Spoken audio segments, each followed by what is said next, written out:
उठाते हुए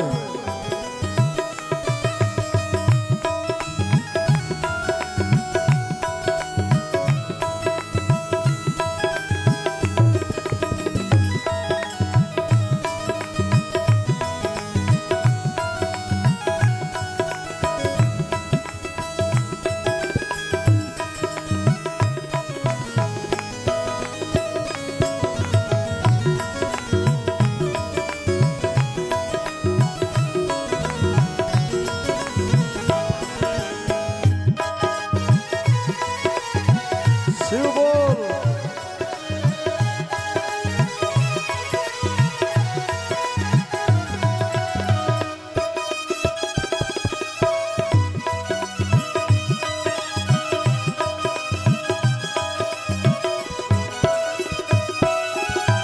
न मौका मिलेगा कभी झंझटों से, न मौका मिलेगा कभी झंझटों से, न मौका मिलेगा कभी झंझटों से, न मौका मिलेगा कभी झंझटों से।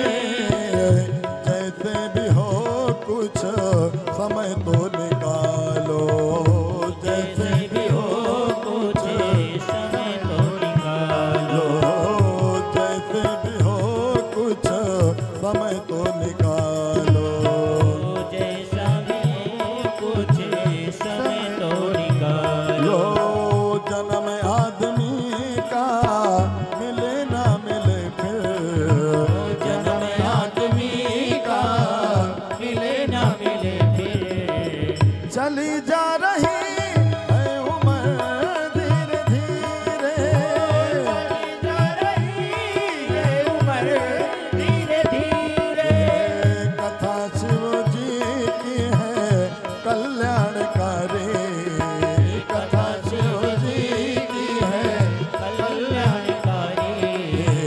मगर ये करेगी असर धीरे धीरे, मगर ये करेगी असर धीरे धीरे।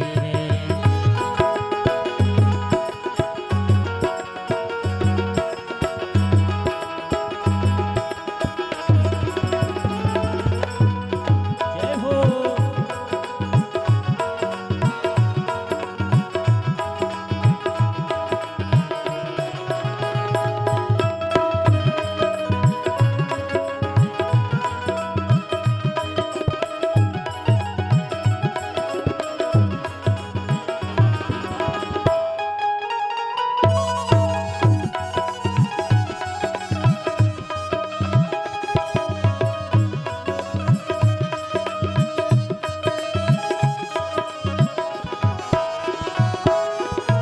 अगर चाहता अपना कल्याण प्राणी, अगर चाहता अपना कल्याण प्राणी, तो करते रहो प्रेम सभी प्राणियों से, तो करते रहो प्रेम सभी प्राणियों से। अगर चाहता अपना कल्याण प्राणी, अगर चाहता अपना कल्याण प्राणी, तो करते रहो प्रेम सभी प्राणियों से, तो करते रहो प्रेम सभी प्राणियों से। विनय बंदना ही अमर साधना है, विनय बंदना ही अमर साधना है। हिलाते रहो ये अधर धीरे धीरे, हिलाते रहो ये अधर धीरे धीरे।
लाज भीतर और उतारेगी सारा जहर धीरे धीरे। कथा शिव जी की है कल्याणकारी, मगर ये करेगी असर धीरे धीरे।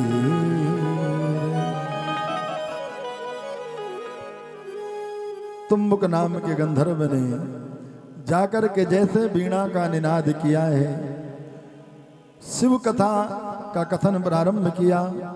कथा के महत्व से जो पिशाच योनि में पड़ा हुआ ब्राह्मण था वो सुंदर दिव्य स्वरूप को प्राप्त किया और भगवान के धाम को गया, जहाँ पर उसकी पत्नी चंचुला माँ पार्वती के पास रहती थी। गया जाकर के भोले बाबा को माँ पार्वती को प्रणाम किया और यही कथा का सार है, यही कथा का। क्योंकि हम लोग ये चाहते हैं कि महाराज हमने कथा की है तो हमने तो इतनी कथा श्रवण कर ली, लेकिन ऐसा नहीं हुआ, वैसा नहीं हुआ। लेकिन कथा कभी भी, कथा जो है वो दिशा को बदलती है, ध्यान रखना। कथा दिशा को बदलती है और जब दिशा हमारी बदल जाती है ना तो दशा अपने आप बदल जाया करती है। बोलो ना ओम नमः शिवाय। तो जब दिशा बदल जाती है तो कथा जो है वो मार्गदर्शन करती है। तो अगर पिशाच योनि में पड़ा हुआ एक प्रेत आत्मा जीव अगर वो परम पद को प्राप्त कर सकता है तो हम तो मनुष्य योनि में हैं।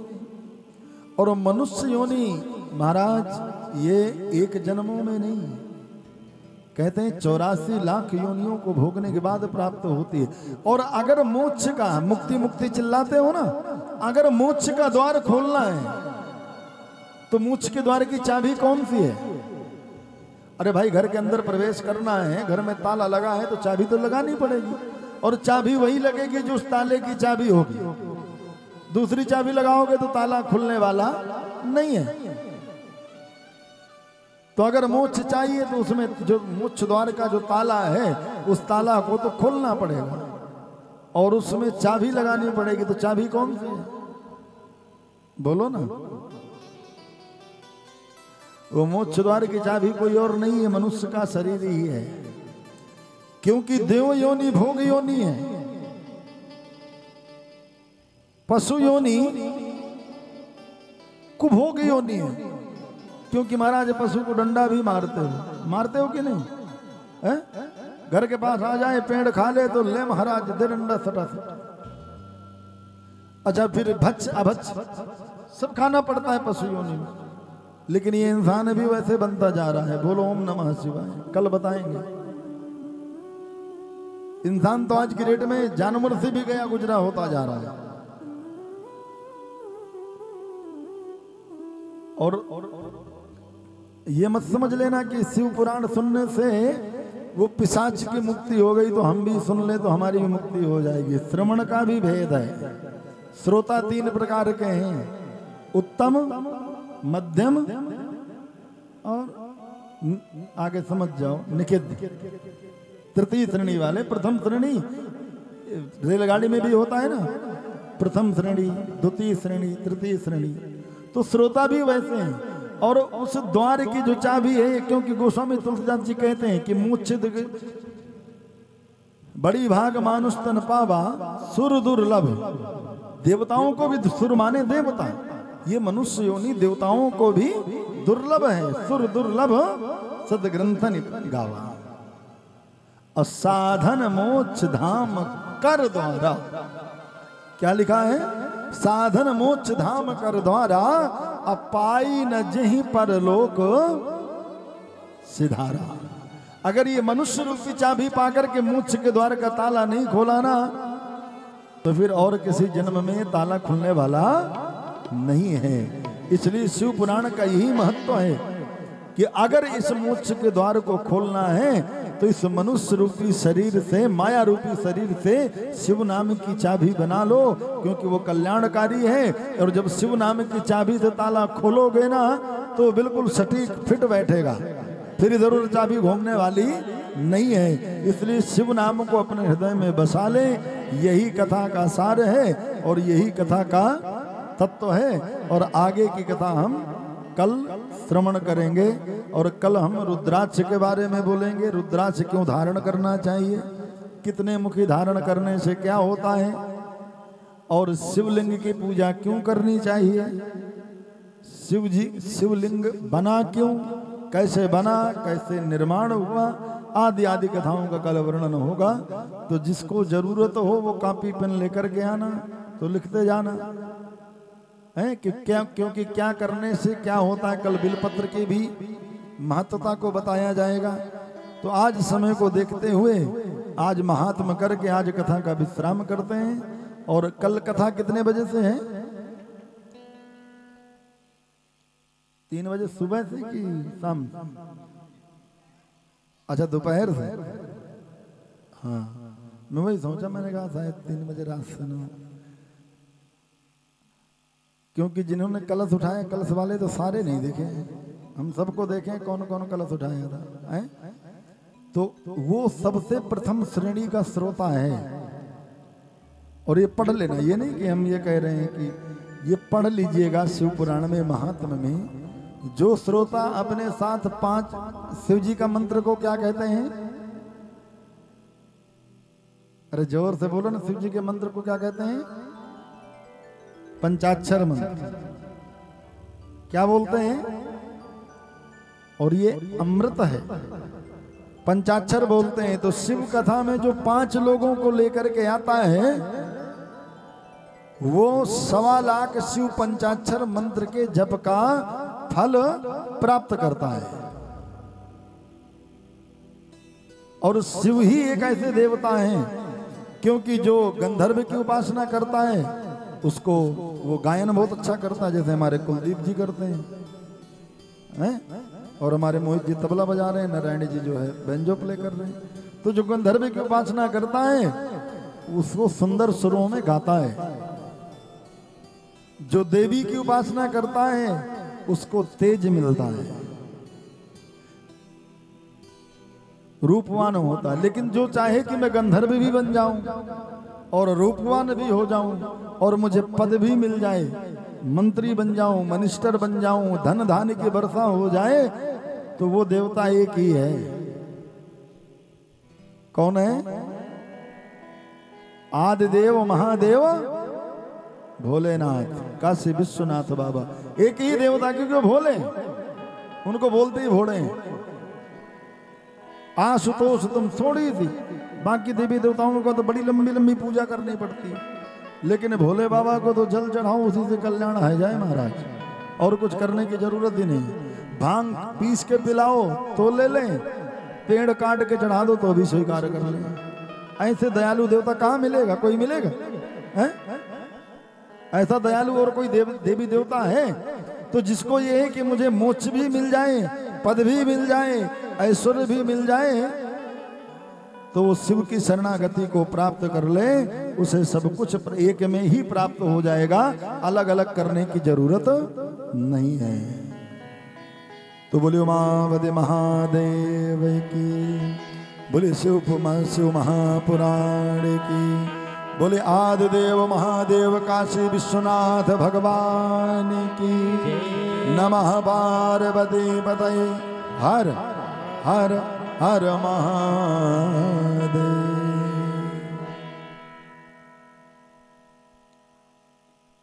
राधे श्री राधे। शंकर भगवान की जय। आज के मुख्य जजमान आगे आरती के लिए आएंगे। आप सभी लोग बड़े ही प्रेम से शिव पुराण की कथा श्रवण कर रहे हैं। यह कथा YouTube, Facebook पर भी लाइव हो रही है। YouTube पर पूज्य गुरुदेव का चैनल है आचार्य श्री श्रवण जी महाराज। आप सभी लोग ध्यान देंगे, आचार्य श्री श्रवण जी महाराज सर्च करेंगे उस पर पूज्य महाराज श्री का चैनल आएगा, उस पर भी आप शिवपुराण की कथा श्रवण कर सकते हैं और शेयर भी करें अपने बंधु बांधवों को, पारिवारिक जनों को, सभी को, जिससे शिवपुराण कथा का लाभ प्राप्त कर सकें। और एक कार्य और करना है कि चैनल को सब्सक्राइब भी करना है सभी को। आप चैनल को सब्सक्राइब करेंगे तो जब भी पूज्य महाराज श्री की कथा होगी तब आपको नोटिफिकेशन मिल जाएगा, उसका आपके फ़ोन में मैसेज आ जाएगा, जिससे आप कथा श्रवण लाभ प्राप्त कर सकेंगे। सब लोग सब्सक्राइब भी करेंगे। और सभी देव तो देव हैं, लेकिन भोलेनाथ महादेव हैं। और भोलेनाथ के जो भक्त हैं वो सोने की लंका में रहते हैं। कौन? रावण। तो पुत्रार्थी लभते पुत्रान, मोक्षार्थी लभते गतिम। जिसको जो कुछ चाहिए, यदि 7 दिन तक शिवपुराण की कथा आकर के यहाँ श्रवण करेंगे और श्रद्धा के साथ एकाग्र चित्त होकर के, तो जिस कामना से श्रवण करेंगे वो कामना भी उनकी पूरी होगी। यम यम चिंतयते कामम तम तम प्राप्नोति निश्चितम। जो जिस कामना से आएंगे उनकी वह कामना पूरी ही होनी है। और भोलेनाथ के भक्त तो कहाँ रहते हैं? सोने की लंका में। इसीलिए सभी लोग जरूर आएं और अपने साथ 5 लोगों को लेकर के और आएं, जिससे उनका भी दशांश आपको प्राप्त होगा। 1.25 लाख जाप का पुण्य फल प्राप्त होता है, अभी महाराज श्री ने बताया। तो सभी लोग और भी लोगों को कथा में लेकर के आए आरती के लिए। पूज्य ओम चंद्रमा मनसो जात चक्षो सूर्यो जायत श्रोत्राद्वायुष प्राण च मुखादग्निरजायत। हो मैं आरती तेरी गाऊं, मेरे हे भोले त्रिपुरारी। मैं आरती तेरी गाऊं, मेरे हे भोले त्रिपुरारी। मेरे हे भोले त्रिपुरारी, मेरे हे भोले त्रिपुरारी, मेरे हे भोले त्रिपुरारी, मेरे हे भोले त्रिपुरारी। और मैं नित नित शीश झुकाऊं, मेरे हे भोले भंडारी। मैं नित नित शीश झुकाऊं, मेरे हे भोले भंडारी। हो मैं आरती तेरी गाऊं, मेरे हे भोले त्रिपुरारी।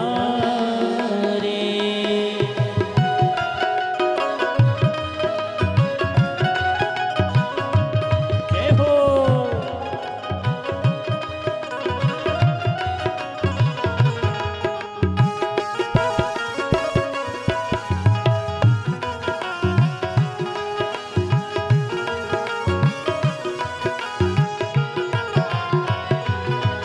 है तेरी छटा अनोखी, मैंने और न कोई देखी है। तेरी छटा अनोखी, मैंने और न कोई देखी। है तेरी छटा अनोखी, मैंने और न कोई देखी है तेरी छटा अनोखी, मैंने और न कोई और देखी। तेरी जटा में कंग बिराजे, तेरी जटा में कंग बिराजे, हे नंदी के यश भरे। मैं आरती तेरी गाऊं, मेरे भोले भंडारी। ओ मैं नित नित शीश झुकाऊं, मेरे हे भोले भंडारी।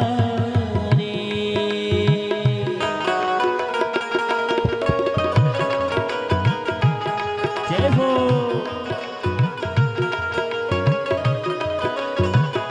आरती एक दूसरे को देने जाए, एक दूसरे को तुरंत।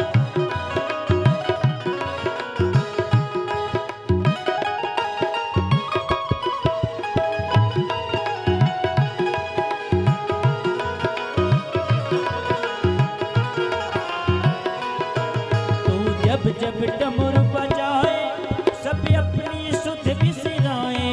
तू जब जब डमरू बजाए, सब अपनी सुध बिसराए।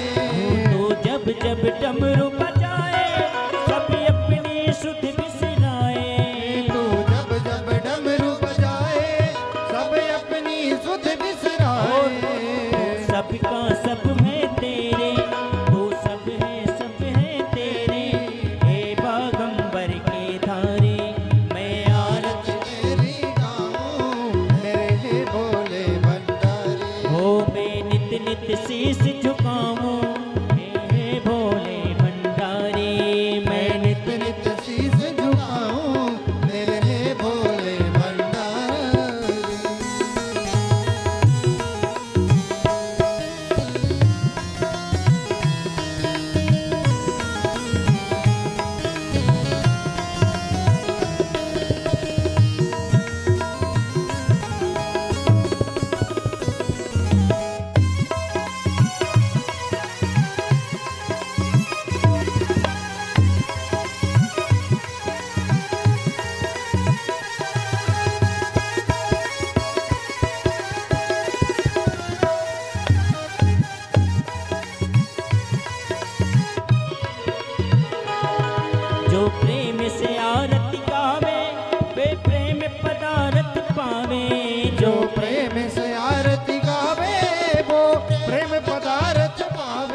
शीतलीकरणं पुष्पै देवाभिवन्दनो आरोग्यार्थे आत्माभिवन्दनो आरार्तिग्रहणो हस्तौ प्रक्षाल्य ओम द्योः शान्तिरन्तरिक्षगुं शान्तिः पृथिवी शान्तिरापः शान्तिरोषधयः शान्तिः वनस्पतयः शान्तिर्विश्वे देवाः शान्ति ब्रह्म शान्तिः सर्वगुं शान्तिः शान्तिरेव शान्तिः सामा शान्तिरेधि।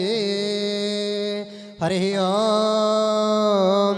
यज्ञेन यज्ञमय जन्त देवास्तानि धर्माणि प्रथमान्यासन्न ते अनाकं महिमानः सचन्द्र पूर्वे साध्याः सन्ति देवाः। हरिः ओम। एकदन्ताय विद्महे वक्रतुण्डाय धीमहि तन्नो दन्ति प्रचोदयात्।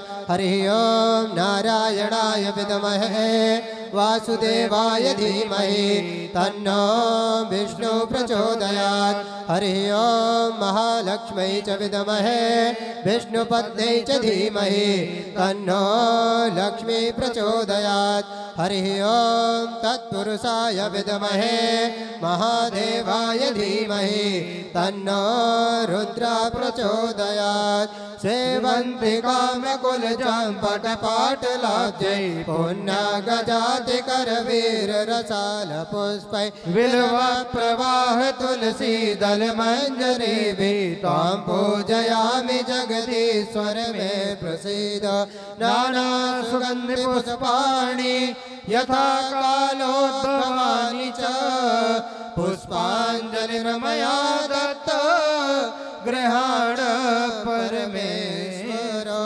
सुमन सुगंधित सुमन लय सुमन सुबुद्धि विचार पुष्पांजलि अर्पण करो महादेव करो स्वीकार। श्री पुराण पुरुषोत्तमाय नमः। सादर मंत्र पुष्पांजलि समर्पयामि। यानि कानि च पापानि जन्मान्तरकृतानि च तानि सर्वाणि नश्यन्तु प्रदक्षिणायां पदे पदे। शंकर भगवान की जय। सियापति रामचंद्र जी की, उमापति महादेव जी की, पवन सुत हनुमान जी महाराज की, राधा वर कृष्णचंद्र जी की, संध्या आरती की, तीर्थराज प्रयागराज महाराज की, गंगा महारानी की, सब संतन की, गुरु भगवान की, अपने अपने माता पिता की, धर्म की अधर्म का, प्राणियों में विश्व का, गौ माता की, गो हत्या, सत्य सनातन धर्म की जय जय श्री राधे। सुन पार्वती पते हर हर महादेव शंभु। श्री राधे। सभी लोग आरती और प्रसाद लेकर के ही अपने गंतव्य